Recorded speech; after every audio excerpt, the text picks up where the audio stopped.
श्री स्वामी समर्थ. नमस्कार लाडक्या बहिणींनो, मी प्राध्यापक विशाल सर. तर बघा, लाडक्या बहिणींच्या खात्यावर 3,000 रुपये जमा, फक्त याच महिला पात्र. आनंदाची बातमी.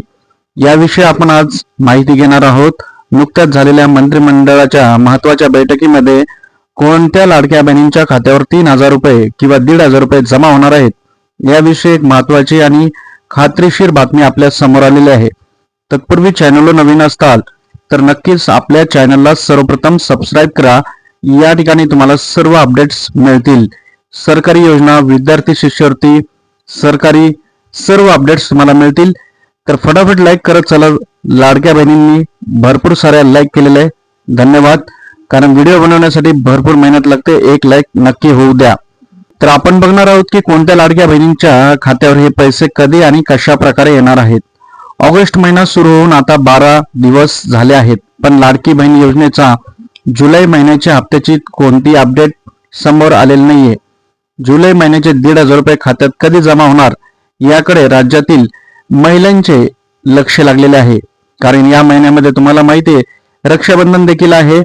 त्या महिला बाल विकास मंत्रालयाकडून देखील अद्याप काही माहिती देण्यात आलेली नाहीये.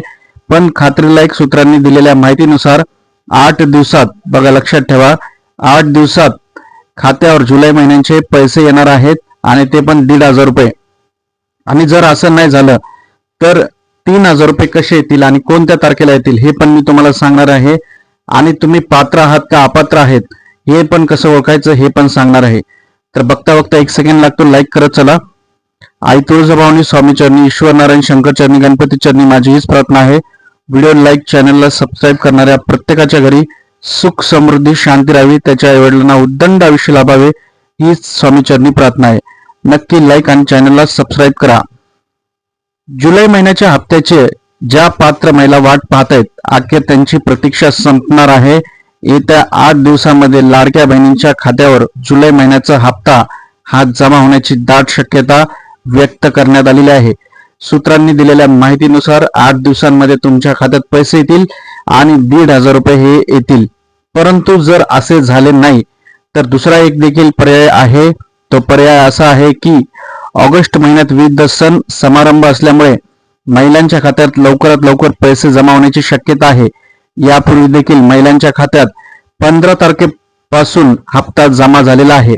यामुळे यंदा देखील 15 ऑगस्ट आहे. 15 ऑगस्टचं औचित्य साधून खात्यावर पैसे जमा होऊ शकतात.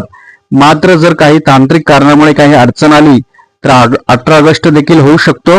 आणि 18 ऑगस्टला जर जमा झालं नाही तर रक्षाबंधनला 3,000 रुपये एकत्र ही भाऊबीज किंवा बहिणींना भेट म्हणून देखील सरकारकडून देण्यात येऊ शकते.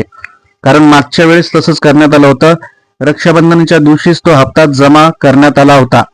त्यामुळे 2 मोठे इव्हेंट आहेत, एक तर 15 ऑगस्ट नाहीतर एक तुम्हाला आहे रक्षाबंधनचा इव्हेंट. या दोन्ही दिवशी तुमच्या खात्यावर पैसे येण्याची दाट शक्यता आहेत. आणि तुम्ही जर पात्र असताल तर तुम्हाला हा लाभ लगेच मिळणार आहे. आणि तुम्ही अपात्र असताल, पात्र महिला, अपात्र महिला जवळपास 80 लाख महिला ज्या आहेत त्या अपात्र करण्यात आलेल्या आहेत. त्याचे भरपूर काही कारण आहेत आणि ते पात्र होण्यासाठी त्यांना ई-केवायसी देखील सरकारने करण्यासाठी 6 महिन्यांची मुदत दिलेली आहे. त्यामुळे तुम्ही ई-केवायसी करा. स्टेप बाय स्टेप त्याची प्रोसेस आहे, ही पण मी तुम्हाला सांगणार आहे. 2024ला महिलांच्या खात्यात रक्षाबंधनला 3,000 रुपये आले होते. दोन्ही हप्ते एकत्र आले होते. यंदा जर वेळेवर पैसे आले नाहीत तर समजायचं की आपल्याला एकत्र हप्ता हा मिळू शकतो. जे काही विश्लेषकांकडून व्यक्त केलेली एक जी काही ख्याती आहे त्याच्यानुसार जुलैचा फक्त पात्र महिलांच्या खात्यात हप्ता जमा होणार आहे. राज्यातल्या जवळपास 1,66,00,000 महिलांना याचा लाभ मिळणार आहे. 15 ते 18 ऑगस्ट या कालावधीत जुलै महिन्याचा हप्ता जमा होण्याची शक्यता आहे. तसं नाही झालं तर रक्षाबंधनला दोन्ही हप्ते एकत्र येऊ शकतात. आणि जर तुम्ही पात्र आहेत का अपात्र हे पाहण्यासाठी तुम्हाला यादी आहे, त्या स्टेप आहेत, ई-केवायसीच्या स्टेप आहेत. यासाठी तुम्हाला काय करायचंय हे पण मी तुम्हाला सांगणार आहे. तर लाईक करत चला, फटाफट लाईक करत चला. भरपूर लाडक्या बहिणींनी लाईक केलेले, धन्यवाद.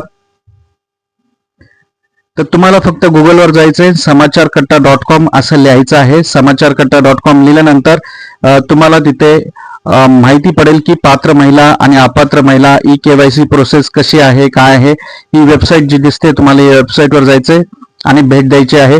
त्या ठिकाणी तुम्हाला सर्व पूर्ण प्रोसेस स्टेप बाय स्टेप माहिती पडेल.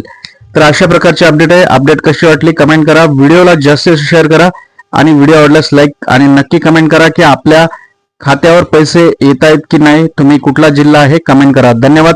श्री स्वामी समर्थ.